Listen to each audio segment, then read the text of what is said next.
Hola mis amigos, les habla Fray Nelson Medina. Quiero contarles que en estos últimos días he recibido varias inquietudes sobre el tema del perdón. Y yo pienso que según se mire, esa es una buena señal, es un buen síntoma, porque creo que cuando muchas personas se preguntan sobre el perdón, es porque también hay cada vez más personas que quieren aprender a perdonar, que quieren hacer del perdón una parte importante de su vida y particularmente de su futuro. Porque si lo piensas bien, la falta de perdón no es otra cosa sino una cadena que nos mantiene realmente prisioneros del pasado. Así que aprender a perdonar también es abrirse hacia el futuro. Pero el acto de perdonar, aunque parezca tan sencillo, en realidad tiene muchas preguntas, hay muchas inquietudes y precisamente eso es lo que vamos a compartir ahora. Vamos a compartir algunas de esas principales inquietudes sobre el perdón que indudablemente afectan a muchas personas. Entremos en materia.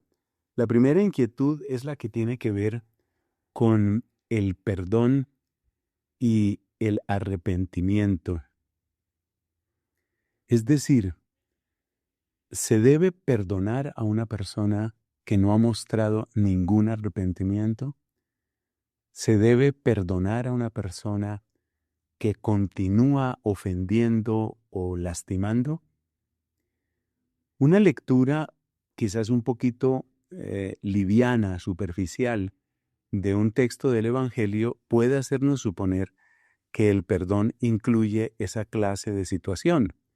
Cuando Cristo dice, al que te golpea en una mejilla, preséntale la otra, es fácil interpretar esa palabra como una especie de renuncia a los propios derechos, renuncia incluso a la propia dignidad.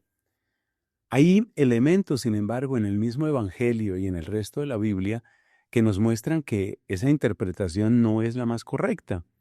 Por ejemplo, nos damos cuenta que cuando Jesús fue golpeado en, la reunión con el Sanedrín, cuando era juzgado por el Sanedrín, uno de los soldados lo golpeó y Cristo no se limitó a poner la otra mejilla, sino que le dijo, si he hablado mal, dime en qué, y si no, ¿por qué me pegas?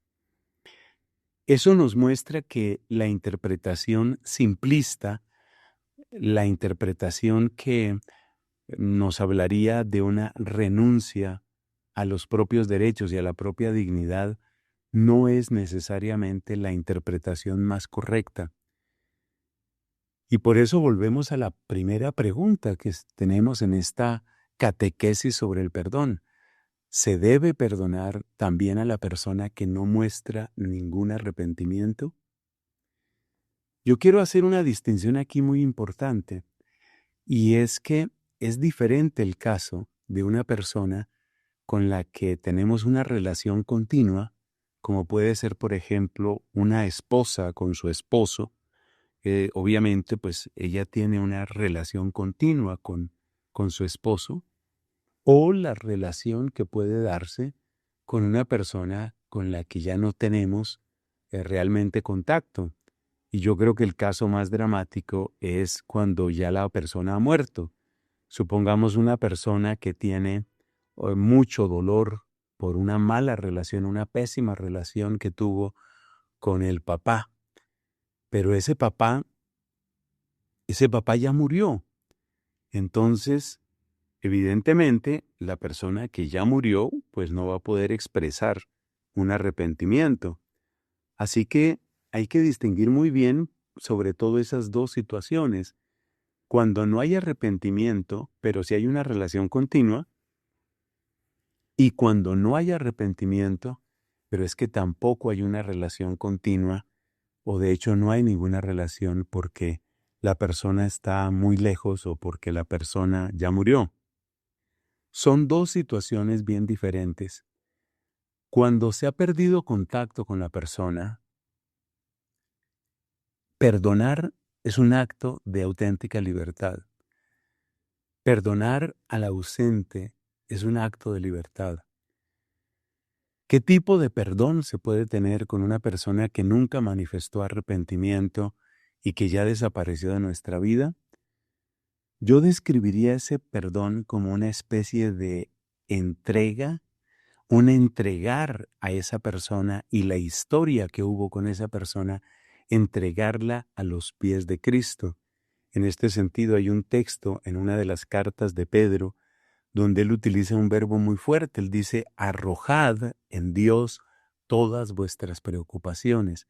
Y utiliza ese verbo, el verbo arrojar, que es un verbo bastante fuerte, un verbo que está indicando la persona que se deshace de una carga. Entonces, yo te invito a que si estás en esa situación, situación de resentimiento, situación incluso de odio por una persona que te ofendió, pero que ya no está en tu vida, lo mejor que puedes hacer por tu propia salud mental y espiritual es tomar esa especie de carga, eso que te agobia, tomar todo eso y arrojarlo a los pies de Cristo, arrojarlo ante la cruz de Cristo, como decirle al Señor, no quiero cargar más esto, yo dejo todo eso que sucedió, yo dejo todas esas malas experiencias, incluso esas heridas, todo lo pongo en tu presencia, Señor, todo lo entrego frente a ti y quiero ser libre en tu nombre. Esa es la actitud que debemos tomar cuando se trata de una persona que nos ha ofendido, que nos ha lastimado, pero que ya no está en nuestra vida. ¿Qué decir del otro caso que consideramos? Es decir, cuando la persona ofende y sigue ahí presente. Pensemos en el caso de una persona que es casada y que ha fallado, y no una sola vez, sino muchas veces, ha fallado en términos de fidelidad, por ejemplo. O una persona que tiene una adicción, por ejemplo, la adicción al alcohol. Es una persona adicta y es una persona que por su adicción, pues, tiene grandes actos de irresponsabilidad o de violencia contra la esposa, contra los hijos, contra su propia familia en todo caso. Esta persona no manifiesta arrepentimiento y la pregunta que nos hacemos, la misma de la que nos estamos ocupando hasta ahora, es precisamente la pregunta por el perdón. ¿Se puede hablar de perdón en el caso de una persona que no muestra arrepentimiento y que está ahí presente? Esa es la pregunta que estamos abordando ahora. Observa que si una persona está ausente, pero reaparece periódicamente, pues eso es lo mismo que estar presente. No está presente todos los días, pero sí sigue estando presente. Entonces, si una persona, por ejemplo, ha causado grandes heridas, ha lastimado notablemente el corazón de otra persona y vuelve a aparecer después de cierto tiempo y vuelve a aparecer, eso es lo mismo que estar presente. O sea, estar presente no quiere decir necesariamente convivir. Y por eso también en esos casos vale la pregunta que estamos haciendo. ¿Qué sucede si no hay arrepentimiento? Bueno, la respuesta que tenemos que dar es que hay que respetar el orden de la justicia. Hablemos un poco de qué es el orden de la justicia y la relación que tiene con el orden de la caridad. Muchas personas imaginan que el orden de la justicia es ajeno, incluso casi opuesto al orden de la compasión o de la caridad. Pero en cuanto nosotros empezamos a entender qué es lo que se debe comprender por amor desde el punto de vista bíblico y cristiano, nos damos cuenta que no hay tal oposición entre el orden de la justicia y el orden del amor. Vamos a explicarlo de esta manera. Es que el amor, en lenguaje bíblico, siempre implica buscar el bien de la otra persona. Entonces hagámonos esta pregunta. Supongamos el caso de una esposa que está padeciendo por el vicio de alcohol que tiene su esposo. Y ella se limita a perdonar y aguantar, porque realmente eso es simplemente aguantar. Ella se limita a aguantar y a aguantar. Y entonces hay una pregunta que debemos hacernos. ¿A quién le hace bien ese aguantar, ese simple aguantar, que tal vez ella lo puede llamar perdonar? O quizás alguien le aconsejó a ella que lo perdonara y lo perdonara y lo perdonara 70 veces 7. Pero un momento, ¿a quién le hace bien eso? ¿Es un acto de amor ese tipo de perdón? Un perdón que yo voy a poner en este momento entre comillas. ¿Realmente hay amor en esa manera de perdonar? Y también aquí tengo que ponerle comillas a la palabra perdonar. La realidad es que desde el punto de vista bíblico y cristiano, ahí no hay amor. ¿Cómo que no hay amor? En efecto, ahí no hay amor porque ahí no se está construyendo un bien. Si no se está construyendo un bien, no debemos hablar de amor. ¿Por qué sabemos que no se está construyendo un bien? Porque esa mujer cada vez se llena más de frustración, de impotencia, de amargura, de ira, y ese hombre cada vez se llena más de su propio vicio, de su suficiencia, de su arrogancia, de su violencia. Entonces ahí nos damos cuenta que no se puede hablar de amor porque Cristo decía, por sus frutos los conoceréis. Y los frutos que se dan de ese aguante, de ese simple aguante, los frutos que se dan de ninguna manera, son buenos frutos. Lo que nos estamos encontrando, más bien, es que el mal está ganando cada vez más terreno en el corazón de ese hombre borracho y en el corazón de esa mujer frustrada. Eso no es amor entonces. Parece amor porque tiene una cierta dosis de esfuerzo y de vencimiento propio. Parece amor, pero no lo es. Y aquí es donde se ve que no difieren tanto el orden del amor y el orden de la justicia. Porque ¿qué significa el orden de la justicia? Significa que cada persona tiene sus propios derechos y tiene su propia dignidad. Y si la persona tiene su dignidad y esa dignidad está siendo vulnerada impunemente, pues está rompiendo el orden de la justicia. Eso quiere decir, llegando a lo específico de la pregunta, que donde no hay arrepentimiento, sino que simplemente hay repetición, lo primero que hay que buscar no es el acto ingenuo de perdón, sino lo primero que hay que buscar es el restablecimiento del orden de la justicia. Ese restablecimiento puede incluir acciones bastante fuertes, acciones que algunas personas dudan mucho en llevar a cabo y que sin embargo son necesarias, acciones necesarias, como cuáles. Por decir algo, yo conocí el caso de una señora aquí en la ciudad de Bogotá que durante años estuvo sufriendo violencia verbal e incluso física precisamente por un esposo borracho. Y esta mujer, en una de esas agresiones, sintió que se le había llenado la medida y fue a lo que aquí en Colombia se llama una comisaría de familia, un lugar precisamente para buscar que haya un orden de justicia y que haya respeto a los derechos de todos dentro del entorno familiar. Pues esta mujer fue allá y pues tomaron medidas. Le preguntaron a ella si había sido amenazada, si había sido golpeada, y respondió que sí, porque era la verdad. Intervino la fuerza pública y este hombre, con su borrachera y todo, fue a parar a la cárcel. Una cárcel preventiva, una cárcel de unos días realmente mientras se hacía algún proceso, pero conoció lo que era la privación de libertad. No solo eso, empezaron a esta mujer a darle toda una educación sobre los límites que ella tenía que poner y por qué era necesario que no se aguantara ni una humillación más.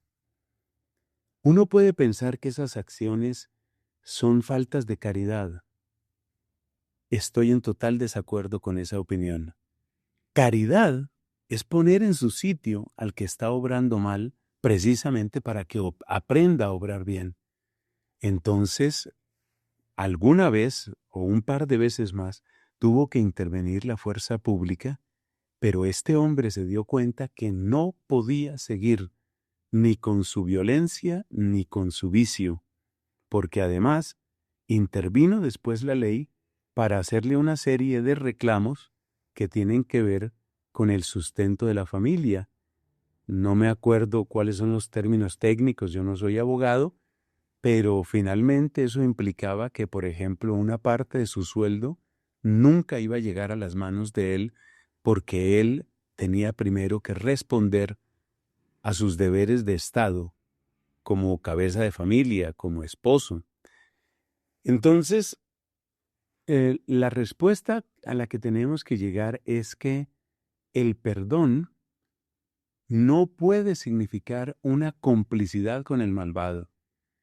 Y por eso, si no hay la menor señal de arrepentimiento, sino que al contrario, la persona que está obrando mal cada vez se afianza más en su arrogancia y en su violencia, no consideremos que es amor tratar a esa persona con una ingenuidad, pensando que con ese tipo de perdón, que hay que ponerlo entre comillas, estamos obrando caritativamente. No, la auténtica caridad es que la persona llegue realmente a cambiar, que la persona realmente dé pasos, los pasos que tiene que dar para cambiar.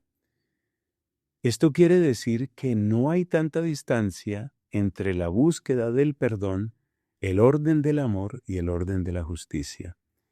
Y esto aclara muchas cosas, porque esto también significa que nosotros no tenemos que esperar a que el corazón se nos llene de amargura, de frustración y de rabia para después preguntarnos, ¿ahora qué hago con toda esta rabia? ¿Qué hago con todo este dolor? No, hay que enseñar a las personas, a nuestras nuevas generaciones, hay que enseñarles a que nunca se debe llegar a ese extremo, que no es necesario llegar a ese extremo. No hay ninguna razón para llegar hasta ese extremo. Ese extremo me estoy refiriendo obviamente a un extremo de agresión injusta, de recibir agresiones injustas, que lo único que van a producir es tristeza, frustración, ira, incluso sentimientos de venganza. No hay que llegar hasta ese extremo. Hay que saber desde el principio que toda relación humana se mantiene desde el respeto a la dignidad que la otra persona, por supuesto, sea hombre o mujer, la dignidad que esa persona merece. Y esto nos lleva a otro punto muy importante, que también lo hemos comentado en otras oportunidades, y es la relación entre el perdón y el sentimiento. Fíjate que ya hemos tocado la relación entre perdón y arrepentimiento, la relación entre el perdón y la justicia, la relación entre el perdón y la caridad. Vamos a cerrar esta reflexión con unas palabras sobre la relación entre el perdón y el sentimiento. Muchas personas se imaginan que perdonar es empezar a sentir de otra manera con respecto a la persona que nos ha hecho daño. Por ejemplo, es una persona que nos ha defraudado, o es una persona que nos ha estafado, o es una persona que ha abusado de nosotros físicamente, verbalmente, sexualmente. Y nos hacemos la pregunta si puede haber perdón sin que el sentimiento cambie.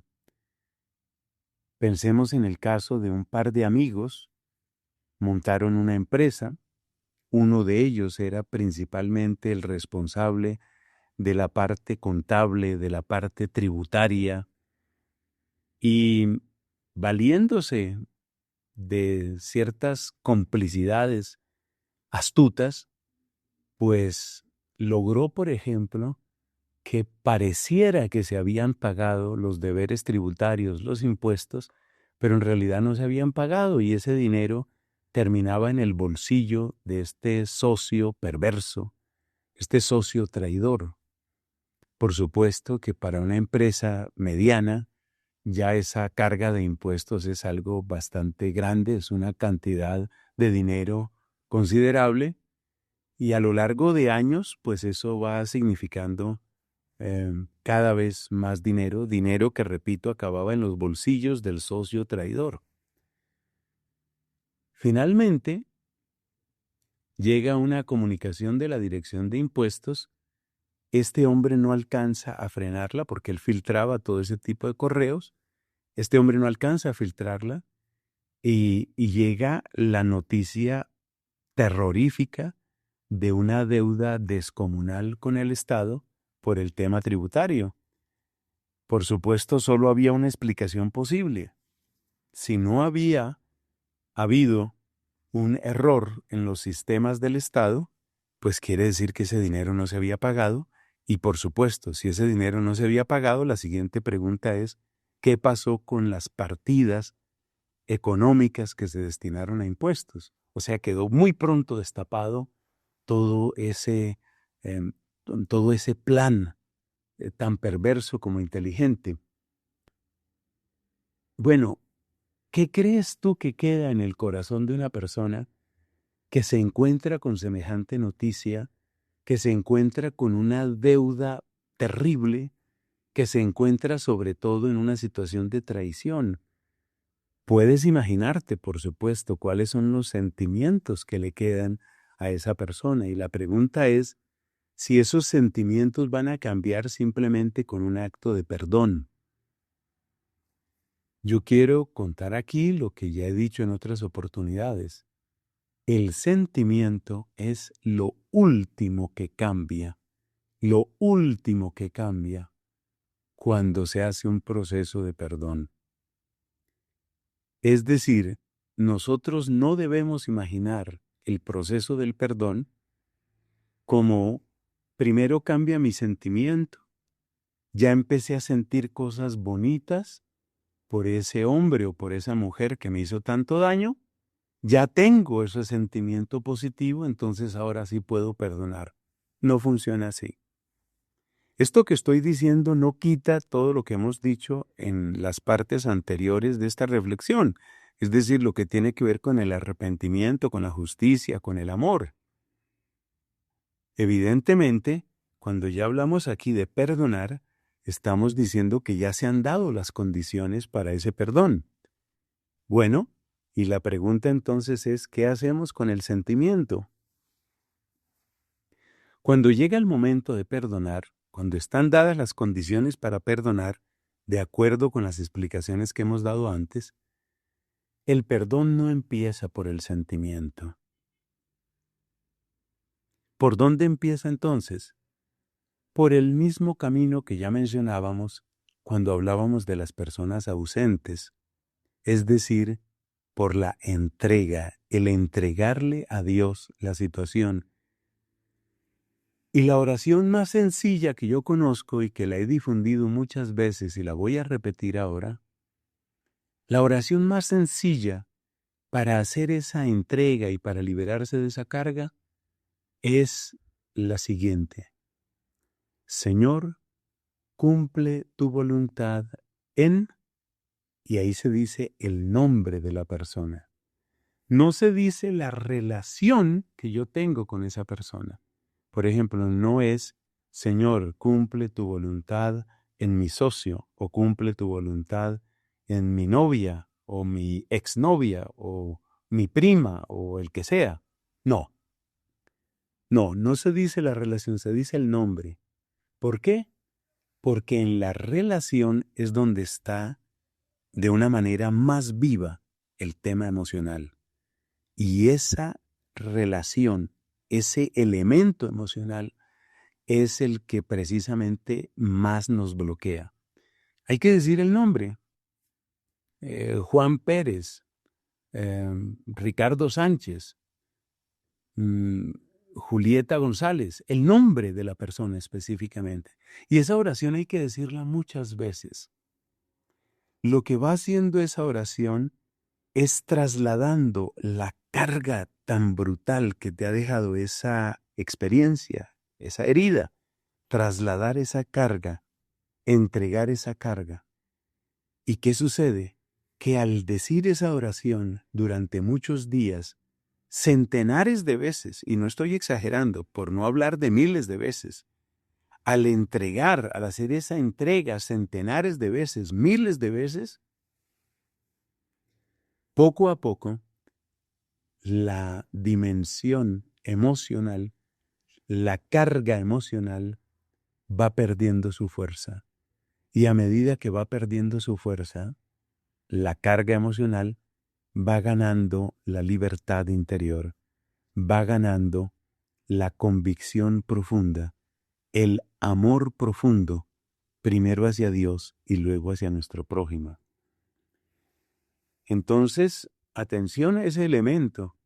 No empieces el perdón o no pretendas que el perdón empiece por el sentimiento. El perdón no empieza por ahí. El perdón empieza por esa entrega de la persona a la voluntad de Dios. Y fíjate lo que decimos, es a la voluntad de Dios. Porque es muy posible que Dios quiera, para conversión de esa misma persona, que tenga una o más experiencias duras también ella. O sea, solo Dios sabe qué es lo que realmente le puede hacer bien a esa persona. Probablemente nos sentiríamos hipócritas diciendo, Señor, bendice, bendice a mi enemigo. Cristo dijo, oren por sus enemigos. Y eso hay que practicarlo. Y Cristo dijo, bendigan a los que los maldicen. Pero ¿qué significa ese bendecir? Significa pronunciar el bien de Dios sobre esa persona. Pero es Dios el que sabe qué es lo que le conviene. Probablemente lo que esa persona necesita es unos cuantos fracasos. Probablemente lo que esa persona necesita es unas cuantas frustraciones. Necesita que su ego descubra que no es omnipotente. Hay unas cuantas lecciones que tiene que aprender esa persona. Entonces no nos imaginemos cuál es el bien que tenemos que desearle. Dejémosle ese problema a Dios. Que sea Dios el que determine qué es lo que realmente le sirve o no le sirve a esa persona. Será Dios quien lo determine, será Dios quien en su infinita sabiduría disponga las cosas de manera que sean lo mejor posible para esa persona. Eso es lo que nosotros debemos tener en cuenta. Bueno, estas son algunas consideraciones sobre el tema del perdón. Hemos hablado sobre el perdón y el arrepentimiento.